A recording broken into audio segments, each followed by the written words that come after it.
Vamos continuar então a nossa conversa nesse programa especial sobre catequese, sobre o Sábado Santo, sobre essa data importante, sobre a Páscoa e outros detalhes mais, como por exemplo no último bloco eu disse que nós revelaríamos do Carlos agora quem que é o personagem da patrística que ele mais gosta e no Vale de Santo Agostinho, que normalmente é o mais citado, o mais conhecido, até porque teve uma obra super extensa.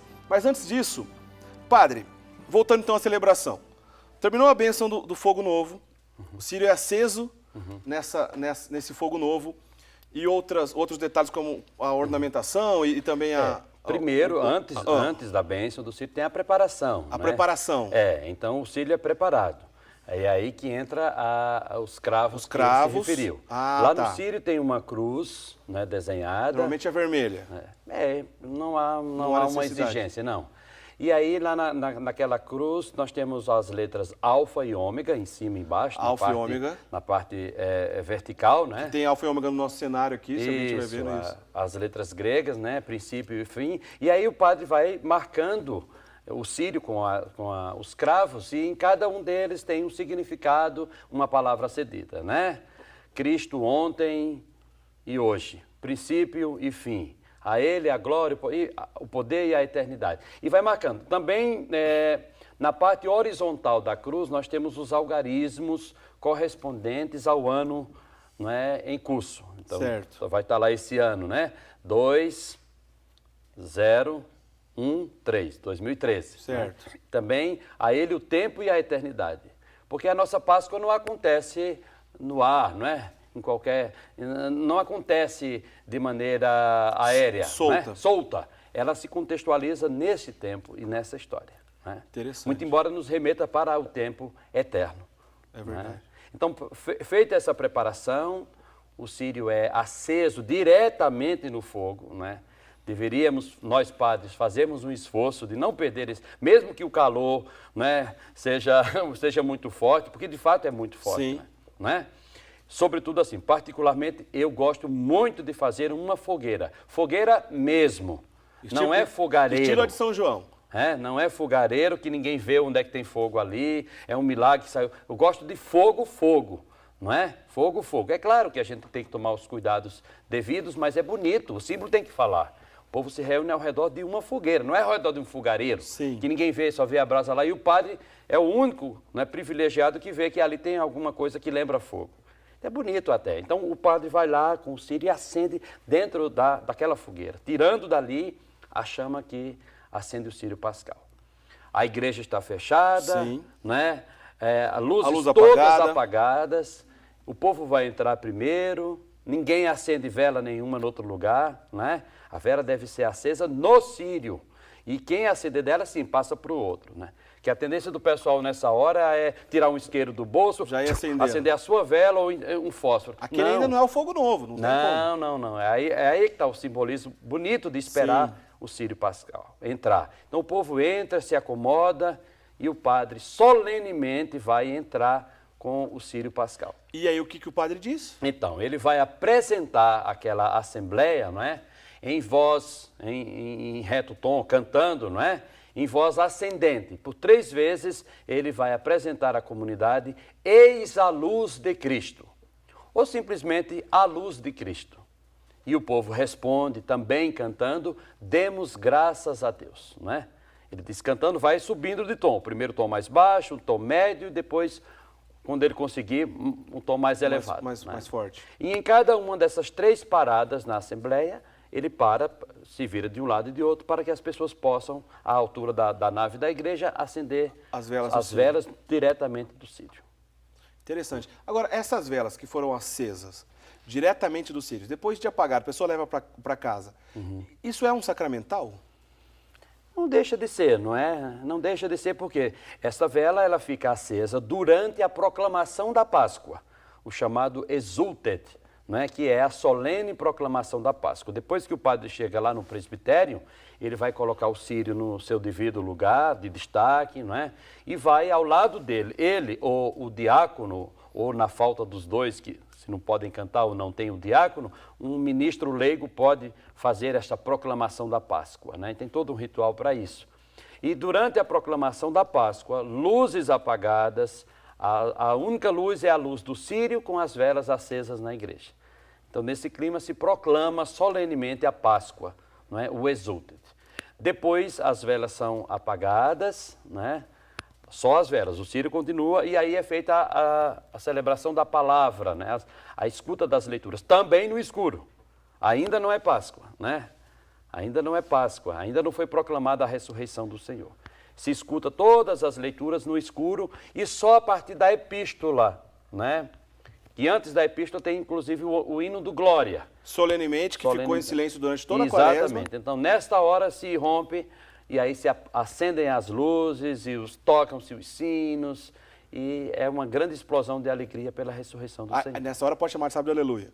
Aí sim, já é, porque na verdade já é, né, no sentido do que estávamos falando antes, já seria o domingo da ressurreição, na sua vigília, na sua manhã, na sua madrugada, né? Interessante. Agora, Carlos, você que é um estudioso, então, da igreja primitiva, você que fundou vários sites de apologia católica, de defesa da fé católica, o Agnus Dei, também trabalhou no Veritatis Splendor e hoje no Católico Por Quê, daqui a pouco você vai dar certinho o endereço, escreveu obras belíssimas, certamente durante toda a sua vida você foi católico. Não, não fui. Não foi? Não foi. Aliás, uma das grandes coisas que me fez tornar-me católico foi justamente o estudo dos primitivos padres da igreja. Quer dizer que durante algum tempo você não foi católico, professou outra fé? Exatamente. Fui protestante, né, pentecostal. Não foi, digamos, muito tempo. Eu fui criado, digamos que, na igreja católica, mas aquele catolicismo de tradição. Católico do IBGE. O católico de verniz. O católico de verniz. Né? Então, sem maiores aprofundamentos, sem maiores conhecimentos, e diante de discussões em relação a questões de fé, não sabia o que responder, etc., acaba indo, muda, né? Só que indo para uma outra religião, você também acaba escutando certas coisas e você começa, será que é? Será que é? Uhum. E, infelizmente, não são todos assim, né? Mas eu resolvi estudar, verificar aquela nova doutrinação que eu estava recebendo e cheguei à conclusão que estava no lugar errado. Aliás, é de um grande sujeito da patrística, que eu falei que não vale escolher ele, o Santo Agostinho, o maior expoente da patrística, aquela famosa frase, ninguém ama aquilo que não se conhece. Uhum. Então você foi conhecer a primeira fé para depois amar, é isso? Exatamente. Foi bem por aí. Uhum. Foi bem por aí. A partir do momento em que você acaba recebendo uma nova fé, e a partir do momento em que você está na nova fé, mas aquilo que você está recebendo de coisas novas, você começa a questionar também, porque se você questiona a sua fé original, você também pode questionar a sua fé nova. É verdade. Não é verdade? É verdade. Então, cada ponto novo, se você começa a questionar, você começa a ver, peraí, mas não era assim, não era assim, não era assim. E nisto, os padres foram de grande auxílio para mim, né, para saber como que era a igreja primitiva, porque praticamente o protestantismo apela para o quê? Apela para a volta da igreja primitiva. Mas o que é a igreja primitiva? A igreja de Atos, se a gente for verificar, também tinha problemas. É isso? Sim. Tínhamos mentirosos dentro da igreja de Atos. Não é isso? Tínhamos pessoas que faziam os piores pecados, como São Paulo advertiu. Uhum. Né? Então, dentro da igreja bíblica, havia problemas também. E boa parte das igrejas protestantes querem criar uma comunidade de santos. Tá? Só que o joio crescerá no meio do trigo. Uhum. Não é isso? Então, era algo que não batia nem com a própria Bíblia, tá? E muito menos com toda a história da igreja. Interessante. Agora, eu perguntei no bloco anterior qual que é o seu personagem preferido da patrística e por quê. Você não vai responder agora ainda não. Porque antes disso, eu quero lembrar um assunto interessante. Ô, padre, eu estou preparando aqui um texto rapidinho, mas rapidamente, o que é a liturgia das horas? A liturgia das horas vamos assim dizer, grosso modo falando, é o livro, né, que deve inspirar, não é, acompanhar, não é, a vida dos religiosos, dos sacerdotes, não é, inicialmente para eles, não é, que devem rezar em horas previstas durante o dia, não é? Antes do dia amanhecer, o dia já amanhecido, não é? As chamadas matinas, as laudes, aí tem o ofício da metade da manhã, ofício do meio-dia, ofício do meio da tarde, e aí as vésperas no final da tarde, não é? E aí as completas para encerrar a noite, né? Ou seja, é o ofício com as orações, com textos, com a leitura da palavra, a meditação, que acompanha todo o dia, não é? E essas orações tem durante todo o ano litúrgico, hoje não é diferente, tem também as suas orações específicas. O ofício do sábado, né, que como falamos no início, é o ofício do grande silêncio, não é? É também previsto nesse dia o ofício, sim, não é? Com característica talvez própria, não é? Com característica específica de meditação, sobretudo do grande mistério deste silêncio. E eu estou aqui com um trecho que diz justamente sobre isso, um trecho então retirado dessa liturgia das horas, desse ofício das leituras, de uma leitura de hoje. E ela diz mais ou menos assim, acompanhe comigo aí, olha, a descida do Senhor à mansão dos mortos. O que está acontecendo hoje? Um grande silêncio reina sobre a terra, um grande silêncio e uma grande solidão. Um grande silêncio porque o rei está dormindo, a terra estremeceu e ficou silenciosa, porque o Deus feito homem adormeceu e acordou os que dormiam há séculos. Deus morreu na carne e despertou a mansão dos mortos. Ele vai, antes de tudo, à procura de Adão, nosso primeiro pai, a ovelha perdida. Faz questão de visitar os que estão mergulhados nas trevas e na sombra da morte. Deus e seu Filho vão ao encontro de Adão e Eva cativos, agora libertos dos sofrimentos. Belíssimo texto esse, né? Ah, com certeza. Você tem a citação não é? Citação não diz. Provavelmente... parece que é uma homilia de um autor desconhecido, nós não temos a citação direta aqui. Agora, aqui falou sobre mansão dos mortos. É um artigo que a gente reza, toda vez que a gente vai rezar, eu creio, é um artigo de fé da Igreja Católica. Carlos e Padre Assis, o que é mansão dos mortos? Vai com você, Carlos.